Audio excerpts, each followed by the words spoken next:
शुक्लाम्बरधरम् विष्णुम् शशिवर्णम् चतुर्भुजम् प्रसन्नवदनम् ध्यायेत् सर्वविघ्नोपशान्तये व्यासम् वसिष्ठनप्तारम् शक्तेः पौत्रमकल्मषम् पराशरात्मजम् वन्दे शुकतातम् तपोनिधिम् व्यासाय विष्णुरूपाय व्यासरूपाय विष्णवे नमो वै ब्रह्मनिधये वासिष्ठाय नमो नमः अविकाराय शुद्धाय नित्याय परमात्मने सदैकरूपरूपाय विष्णवे सर्वजिष्णवे यस्य स्मरणमात्रेण जन्म संसारबन्धनात् विमुच्यते नमस्तस्मै विष्णवे प्रभविष्णवे ॐ नमो विष्णवे प्रभविष्णवे। श्रीवैशम्पायन उवाच श्रुत्वा धर्मानशेषेण पावनानि च सर्वशः युधिष्ठिरः शान्तनवम् पुनरेवाभ्यभाषत। युधिष्ठिर उवाच किमेकम् दैवतम् लोके किम् वाप्येकम् परायणम् स्तुवन्तः कङ्कमर्चन्तः प्राप्नुयुर्मानवा शुभम् को धर्मः सर्वधर्माणाम् भवतः परमो मतः किम् जपन्मुच्यते जन्तुर्जन्म संसारबन्धनात्। श्रीभीष्म उवाच जगत्प्रभुम् देवदेवमनन्तम् पुरुषोत्तमम् स्तुवन्नाम सहस्रेण पुरुषः सततोत्थितः तमेव चार्चयन्नित्यम् भक्त्या पुरुषमव्ययम् ध्यायन् स्तुवन् नमस्यम् च यजमानस्तमेव च अनादिनिधनम् विष्णुम् सर्वलोकमहेश्वरम् लोकाध्यक्षम् स्तुवन्नित्यम् सर्वदुःखातिगो भवेत् ब्रह्मण्यम् सर्वधर्मज्ञम् लोकानाम् कीर्तिवर्धनम् लोकनाथम् महद्भूतम् सर्वभूतभवोद्भवम् एष मे सर्वधर्माणाम् धर्मोऽधिकतमो मतः यद्भक्त्या पुण्डरीकाक्षम् स्तवैरच्चेन्नरः सदा परमम् यो महत्तेजः परमम् यो महत्तपः परमम् यो महद्ब्रह्म परमम् यः परायणम् पवित्राणाम् पवित्रम् यो मङ्गलानाम् च मङ्गलम् दैवतम् देवतानाम् च भूतानाम् यो व्ययः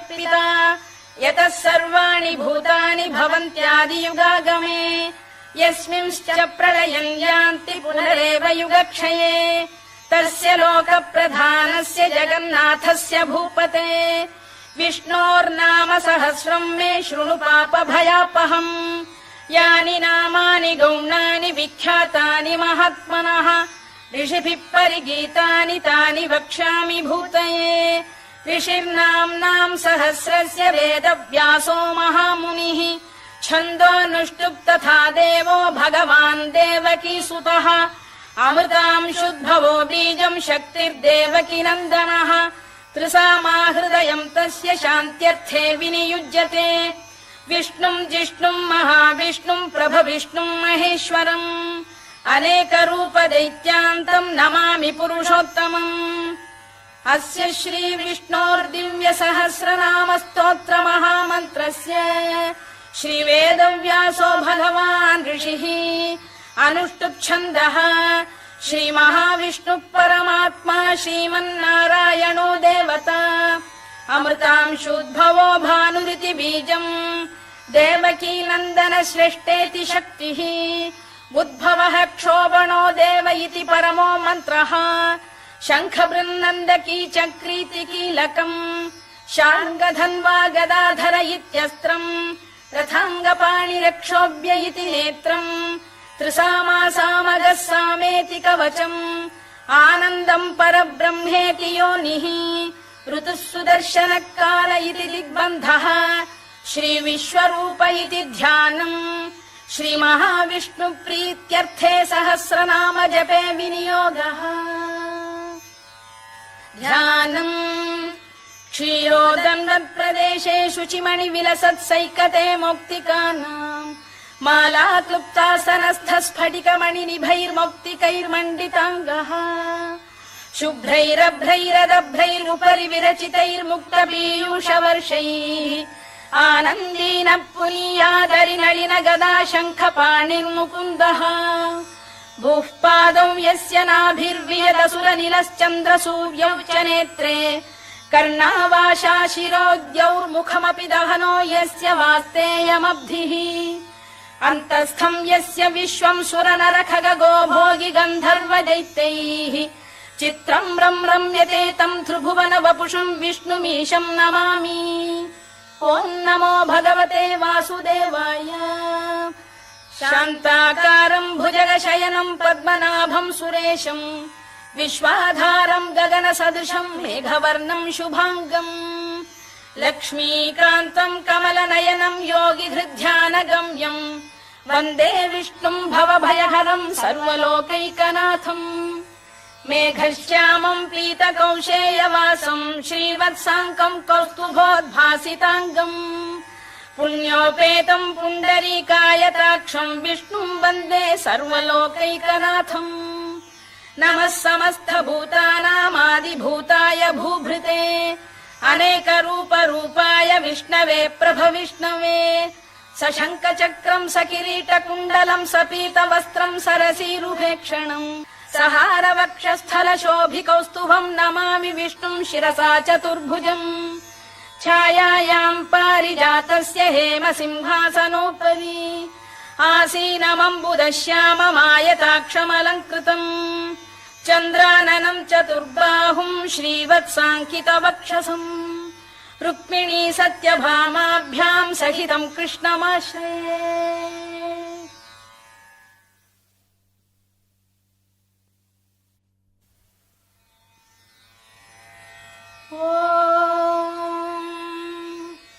विश्वम् विष्णुर्वषत्कारो भूतभव्य भवत्प्रभुः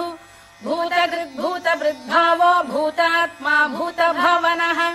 भूतात्मा परमात्मा च मुक्तानाम् परमागतिः अव्ययः पुरुषः साक्षी क्षेत्रज्ञोऽक्षर एव च योगो योगविदाम् नेता प्रधानपुरुषेश्वरः नारसिंहवपुः श्रीमान् केशवः पुरुषोत्तमः सर्वः शर्वः शिवस्थाणुर्भूतादिर्निधिरव्ययः सम्भवो भावनो भर्ता प्रभवः प्रभुरीश्वरः स्वयम्भूः शम्भुरादित्यः पुष्कराक्षो महास्वनः अनादिनिधनो धाता विधाता धातुरुत्तमः अप्रमेयो ऋषिकेशः पद्मनाभोऽमरप्रभुः विश्वकर्मा मनुस्पष्टा स्थविष्ठस्थविरो ध्रुवः अग्राह्यः शाश्वतः कृष्णो लोहिताक्षप्रदर्दनः प्रभूतस्त्रिककुब्धाम पवित्रम् मङ्गलम् परम् ईशानः प्राणदः प्राणो ज्येष्ठः श्रेष्ठः प्रजापतिः हिरण्यगर्भो भूगर्भो माधवो मधुसूदनः ईश्वरो विक्रमी धन्वी मेधावी विक्रमक्रमः अनुत्तमो दुराधर्ष्य कृतज्ञः कृतिरात्मवान् सुरेशः शरणम् शर्म विश्वरेता प्रजाभवः अधः संवत्सरो व्याल प्रत्ययः सर्वदर्शनः अजः सर्वेश्वरः सिद्धः सिद्धिः सर्वादिरच्युतः वृषाकपिरमेयात्मा सर्वयोगविनिसृतः वसुर्वसुमनः सत्यः समात्मा संमितः समः अमोघः पुण्डरीकाक्षो वृषकर्मा वृषाकृतिः रुद्रो बहुशिरा बभ्रुर्विश्वयोनिः शुचिश्रवाः अमृतः शाश्वतस्थाणुर्वरारोहो महातपाः सर्वगः सर्वविद्भानुर्विश्वक्सेनो जनार्दनः वेदो वेदविदव्यङ्गो वेदाङ्गो वेदवित्कविः लोकाध्यक्षः सुराध्यक्षो धर्माध्यक्षः कृताकृतः चतुरात्मा चतुर्व्यूहश्चतुर्दंष्टश्चतुर्भुजः भ्राजिष्णुर्भोजनम् भोक्ता सहिष्णुर्जगदादिजः अनघो विजयो जेता विश्वयोनिः पुनर्वसुः उपेन्द्रो वामनः प्रांशुरमोघः शुचिरूर्जितः अतीन्द्रः सङ्ग्रहः सर्गो धृतात्मा नियमो यमः वेद्यो वैद्यः सदा योगी वीरः माधवो मधुः अतीन्द्रियो महामायो महोत्साहो महाबलः महाबुद्धिर्महावीर्यो महाशक्तिर्महाद्युतिः अनिर्देश्य वपुः श्रीमान् अमे आत्मा महादृधृत् महेश्वासो महीभर्ता श्रीनिवासः सताङ्गतिः अनिरुद्धः सुरानन्दो गोविन्दो गोविदाम्पतिः मरीचिर्दमनो हंसः सुपर्णो भुजगोत्तमः हिरण्यनाभः सुतपाः पद्मनाभः प्रजापतिः अमृत्युः सर्वदृक्सिंहः सन्धाता सन्धिमान् स्थिरः अजो दुर्मर्षणः शास्ता विश्रुतात्मा सुरारिभा गुरुर्गुरुतमो धाम सत्यः सत्यपराक्रमः निमिषो निमिषस्रग्वी वाचस्पतिरुदारधीः अग्रणीर्ग्रामणी श्रीमान् न्यायो नेता समीरणः सहस्रमूर्धा विश्वात्मा सहस्राक्षः सहस्रपात् आवर्तनो निवृत्तात्मा संवृतः सम्प्रमर्दनः अधः संवर्तको भङ्गिरनिलो धरणीधरः सुप्रसाद प्रसन्नात्मा विश्वधृक् विश्वभुग्विभुः सत्कर्ता सत्कृतः साधुर्जह्नुर्नारायणो नरः असङ्ख्येयो प्रमेयात्मा विशिष्टः शिष्टकृच्छुचिः सिद्धार्थ सिद्ध सङ्कल्पः सिद्धिदः सिद्धिसाधनः वृषाही वृषभो विष्णुर्वृषपर्वा वृषोदरः वर्धनो वर्धमानश्च विविक्तः श्रुतिसागरः सुभुजो दुर्धरो वाग्मी महेन्द्रो वसुदो वसुः नैकरूपो बृहद्रूपः शिपिविष्टप्रकाशनः ओजस्तेजोऽब्जुदिधरः प्रकाशात्मा प्रतापनः वृद्धस्पष्टाक्षरो मन्त्रश्चन्द्रांशुर्भास्करद्युतिः अमृतांशुद्भवो भानुः शशबिन्दुः सुरेश्वरः औषधम् जगतः सेतुः सत्यधर्मपराक्रमः भूतभव्यभवन्नाथ पवनः पावनो नलः कामः कामकृत्कान्तः कामः कामप्रदप्रभुः युगादिकृद्युगावर्तो नैकमायो महाशनः अदृश्यो व्यक्तरूपश्च सहस्रजिदनन्तजित् इष्टो विशिष्टः शिष्टेष्टः शिखण्डी नघुषो वृषः क्रोधः क्रोधकृत्कर्ता विश्वबाहुर्महीधरः अच्युत प्रथित प्राण प्राणदो वासवानुजः अपाम् निधिरधिष्ठानमप्रमत्त प्रतिष्ठितः स्कन्द स्कन्दधरो धुर्यो वरदो वायुवाहनः वासुदेवो बृहद्भानुरादिदेवः पुरन्दरः अशोकस्तारणस्तारः शूरः शौरिर्जनेश्वरः अनुकूलः शतावर्तः पद्मी पद्मनिभेक्षणः पद्मनाभोरविन्दाक्षः पद्मगर्भः शरीरभृत् महर्धिर्वृद्धो वृद्धात्मा महाक्षो गरुडध्वजः अतुलः शरभो भीमः समयज्ञो हविर्हरिः सर्वलक्षणलक्षण्यो लक्ष्मीवान् समितिञ्जयः विक्षरो रोहितो मार्गो हेतुर्दामोदरः सः महीधरो महाभागो वेगवानमिताशनः उद्भवः क्षोभणो देवः श्रीगर्भः परमेश्वरः करणम् कारणम् कर्ता विकर्ता गहनो गुहः व्यवसायो व्यवस्थानः संस्थानस्थानदो ध्रुवः परधिः परमस्पष्टस्तुष्टः पुष्टः शुभेक्षणः रामो विरामो विरतो मार्गो नेयोनयोनयः वीरः शक्तिमताम् श्रेष्ठो धर्मो धर्मविदुत्तमः वैकुण्ठः पुरुष प्राण प्राणद प्रणवपृतुः हिरण्यगर्भः शत्रुघ्नो व्याप्तो वायुरधोक्षजः ऋतुः सुदर्शनकालः परमेष्ठी परिग्रहः उग्रः संवत्सरो दक्षो विश्रामो विश्वदक्षिणः विस्तारस्थावरस्थाणुः प्रमाणम् बीजमव्ययम् अर्थोऽनर्थो महाकोशो महाभोगो महाधनः अनिर्विण्णस्थविष्ठो भूर्धर्मयूपो महामखः नक्षत्रनेमिर्नक्षत्री क्षमः क्षामः समीहनः यज्ञयुज्यो महेद्यश्च क्रतुः सत्रम् सताम् गतिः सर्वदर्शी विमुक्तात्मा सर्वज्ञो ज्ञानमुत्तमम् सुव्रतः सुमुखः सूक्ष्मः सुघोषः सुखदः सुहृद् मनोहरोजितक्रोधो वीरबाहुर्विदारणः स्वापनः स्ववशो व्यापी नैकात्मा नैककर्मकृत् वत्सरो वत्सलो वत्सी रत्नगर्भोधनेश्वरः धर्मकृद्धर्मकृद्धर्मी सदसक्षरमक्षरम् अभिज्ञाता सहस्रांशुर्विधाता कृतलक्षणः गभस्तिनेमिः सत्तस्तः सिंहो भूतमहेश्वरः आदिदेवो महादेवो देवेशो देवभृद्गुरुः उत्तरो गोपतिर्गोप्ता ज्ञानगम्यः पुरातनः शरीरभूतभृद्भोक्ता कपीन्द्रो भूरि दक्षिणः सोमपो मृतपः सोमः पुरुजित् पुरुसत्तमः विनयो जयः सत्यसन्धो दाशार्हः सात्वताम् पतिः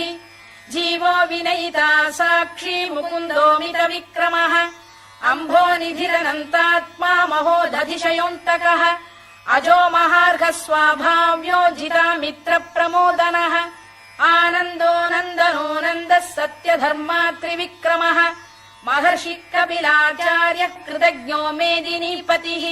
त्रिपदस्त्रिदशाध्यक्षो महाशृङ्गकृतान्तकृत् महावराहो गोविन्दः सुषेणः कनकाङ्गनी गुह्यो गभीरो गहनो गुप्तश्चक्रगदाधरः मेधास्वाङ्गो जितकृष्णो दृढः सङ्कर्षणोच्युतः वरुणो वारुणो वृक्षः पुष्कराक्षो महामनाः भगवान् बलहानन्दी वनमाली हलायुधः आदित्यो ज्योतिरादित्यः सहिष्णुर्गतिसत्तमः सुधन्वाखण्ड परशुर्दारुणो द्रविणप्रदः दिवस्पृक् सर्वदृग्व्यासो वाचस्पतिरयो निजः त्रिसामासामगः साम निर्वाणम् भेषजम् भिषज सन्न्यासकृच्छमः शान्तो निष्ठा शान्तिपरायणम् शुभाङ्गः शान्तिदः स्रष्टा कुमुदः कुवलेशयः गोहितो गोपतिर्गोप्ता वृषभाक्षो वृषप्रियः अनिवर्ती निवृत्तात्मा संक्षेप्ता क्षेमकृत् शिवः श्रीवत्सवक्षः श्रीवासः श्रीपतिः श्रीमताम्बरः श्रीरः श्रीशः श्रीनिवासः श्रीनिधिः श्रीविभावनः श्रीधर श्रीकर श्रेयः श्रीमान् लोकत्रयाश्रयः स्वक्षः स्वङ्गः शतानन्दो नन्दिर्ज्योतिर्गणेश्वरः विजितात्मा विधेयात्मा सत्कीर्तिश्छिन्न संशयः उदीर्णः सर्वतश्चक्षुरनीशः शाश्वतः स्थिरः भूषयो भूषणो भूतिर्विशोकः शोकनाशनः अर्चिष्मानर्चितः कुम्भो विशुद्धात्मा विशोधनः अनिरुद्धो प्रतिरथ प्रद्युम्नोमित विक्रमः कालनेमिनिः वीरः शौरिः शूरजनेश्वरः त्रिलोकात्मा त्रिलोकेशः केशवः केशिहा हरिः कामदेवः कामपालः कामी कान्तकृतागमः अनिर्देश्य वपुर्विष्णुर्वीरोऽनन्तो धनञ्जयः ब्रह्मण्यो ब्रह्मकृद्ब्रह्मा ब्रह्म ब्रह्म विवर्धनः ब्रह्म विब्राह्मणो ब्रह्मी ब्रह्मज्ञो ब्राह्मणप्रियः महाक्रमो महाकर्मा महातेजा महोरगः महाक्रतुर्महायज्वा महायज्ञो महाहविः स्तव्यस्तव प्रियस्तोत्रम् स्तुतिस्तोतारणप्रियः पूर्णः पूरयिता पुण्यः पुण्यकीर्तिरनामयः मनोजवस्तीर्थकरो वसुरेता वसुप्रदः वसुप्रदो वासुदेवो वसुर्वसुमनाहविः सद्गतिः सत्कृतिः सत्ता सद्भूतिः सत्परायणः शूरसेनो यदुश्रेष्ठः सन्निवासः सुयामुनः भूतावासो वासुदेवः सर्वासु निलयो नलः दर्पः दर्पदो दृप्तो दुर्धरोऽथापराजितः विश्वमूर्तिर्महामूर्तिर्दीप्तमूर्तिरमूर्तिमान् अनेकमूर्तिरव्यक्तः शतमूर्तिः शताननः एकोनैकः स वक्क किम् यत्तत्पदमनुत्तमम् लोकबन्धुर्लोकनाथो माधवो भक्तवत्सलः सुवर्णवर्णो हेमाङ्गो वराङ्गश्चन्दनाङ्गदी वीरः विषमः शून्यो घृता शीरचरश्चलः अमानी मानदो मान्यो लोकस्वामी त्रिलोकधृत् सुमेधा मेधजो धन्यः सत्यमेधाधराधरः तेजो वृषोद्युतिधरः सर्वशस्त्रभृताम्बरः प्रग्रहो निग्रहो व्यग्रो नैकशृङ्गो गदाग्रजः चतुर्मूर्तिश्चतुर्बाहुश्चतुर्व्यूहश्चतुर्गतिः चतुरात्मा चतुर्भावश्चतुर्वेदविदेकपात् समावर्तो निवृत्तात्मा दुर्जयो दुरतिक्रमः दुर्लभो दुर्गमो दुर्गो दुरावासो दुरारिः शुभाङ्गो लोकसारङ्गः सुतन्तुस्तन्तुवर्धनः इन्द्रकर्मा महाकर्मा कृतकर्मा कृतागमः उद्भवः सुन्दरः सुन्दो रत्ननाभः सुलोचनः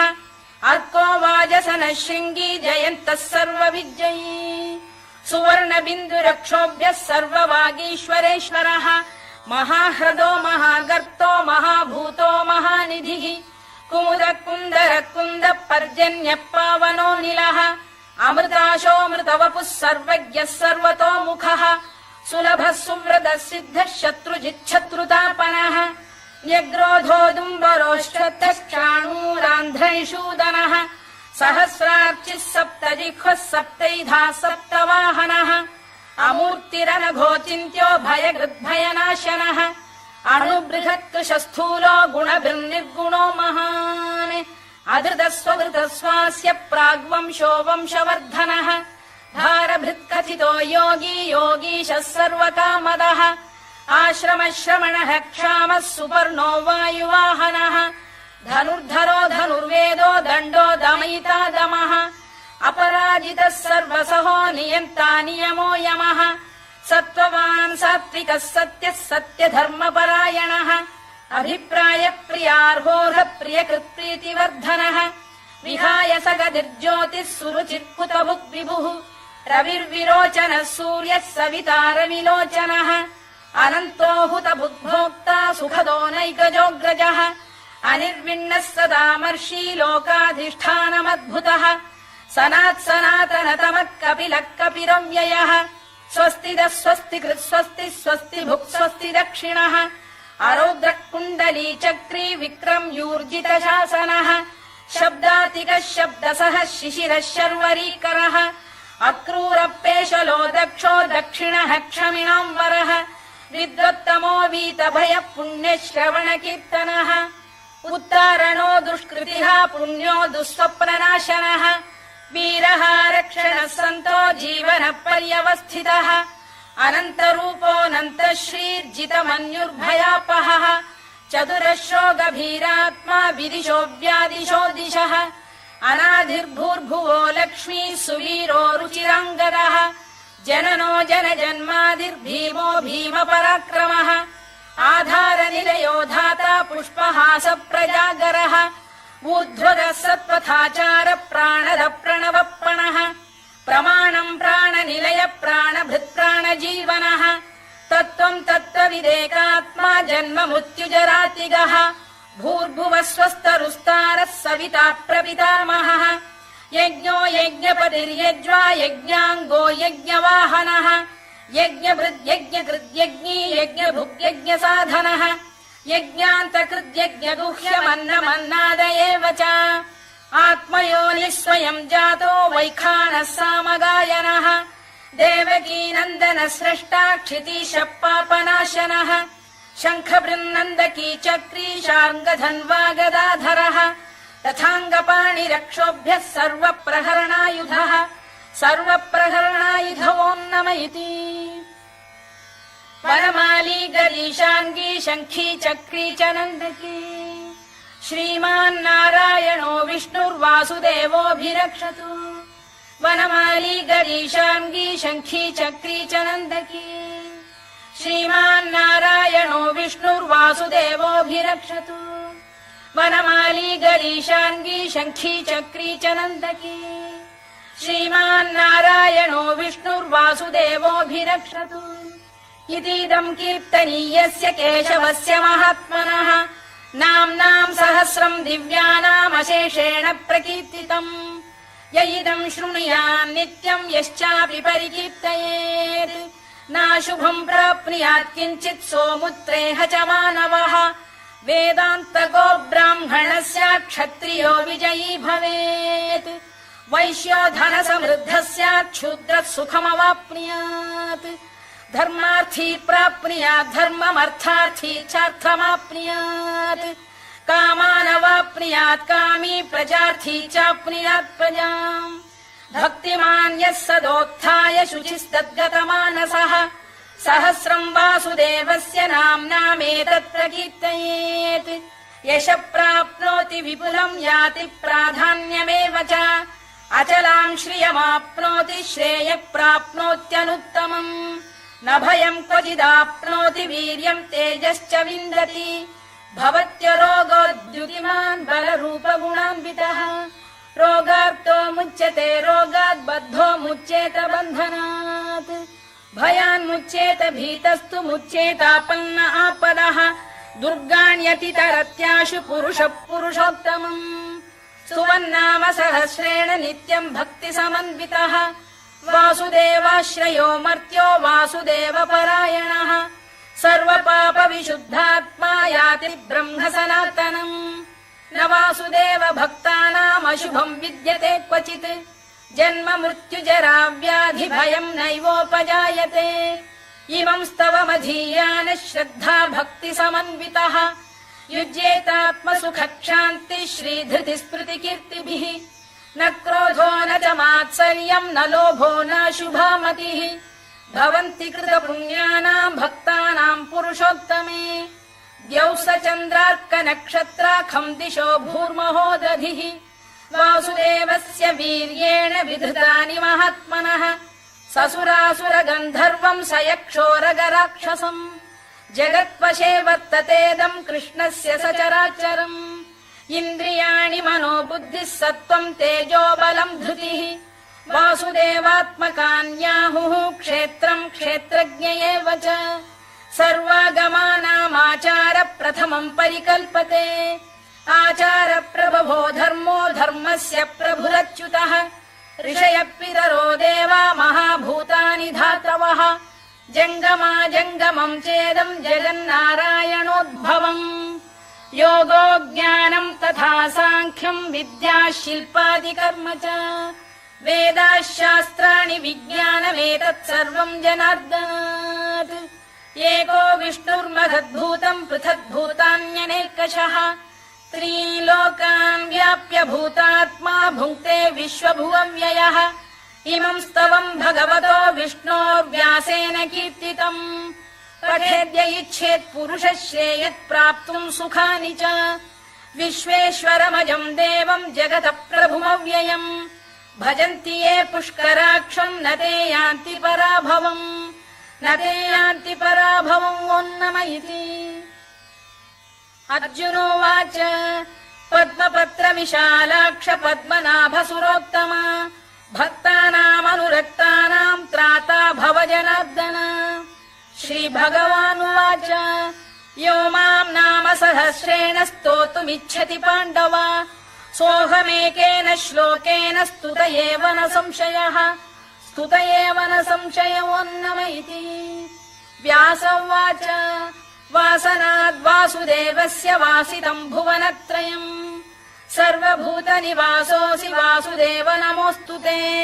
वासुदेव नमोऽस्तु ते ओन्नम इति पार्वत्युवाच केनोपायेन लघुना विष्णोर्नाम सहस्रकम् पठ्यते पण्डितैर्नित्यम् श्रोतुमिच्छाम्यहम् प्रभो ईश्वर उवाच श्रीराम राम रामेति रमे रामे मनोरमे सहस्रनाम तत्तुल्यम् राम नाम वरानने श्रीराम राम रामेति रमे रामे मनोरमे सहस्रनाम तत्तुल्यम् राम नाम वरानने श्रीराम राम रामेति रमे रामे मनोरमे सहस्रनाम तत्तुल्यम् राम नाम वरानने राम नाम वराननमोन्नम इति ब्रह्मोवाच नमोऽस्त्वनन्ताय सहस्रमूर्तये सहस्रपादाक्षि शिरोरुबाहवे सहस्रनाम्ने पुरुषाय शाश्वते सहस्रकोटियुगधारिणे नमः सहस्रकोटियुगधारिणे नमो ओन्नम इति सञ्जय उवाच यत्र योगेश्वर कृष्णो यत्र पार्थो धनुर्धरः तत्र श्रीर्विजयो भूतिर्ध्रुवानीतिर्मतिर्मम श्रीभगवानुवाच अनन्याश्चिन्तयन्तो मां ये जनाः पर्युपासते तेषाम् नित्याभियुक्तानां योगक्षेमम् वहाम्यहम् परित्राणाय साधूनां विनाशाय च दुष्कृताम् धर्म संस्थापनार्थाय सम्भवामि युगे युगे आर्ता विषण्णाः शिथिलाश्च भीता घोरेषु च व्याधिषु वर्तमानाः संकीर्त्य नारायण शब्दमात्रम् विमुक्त दुःखाः सुखिनो भवन्तु कायेन वाचा मनसेन्द्रियैर्वा बुद्ध्यात्मना वा प्रकृते स्वभावात् करोमि यद्यत् सकलम् परस्मै नारायणायेति समर्पयामि।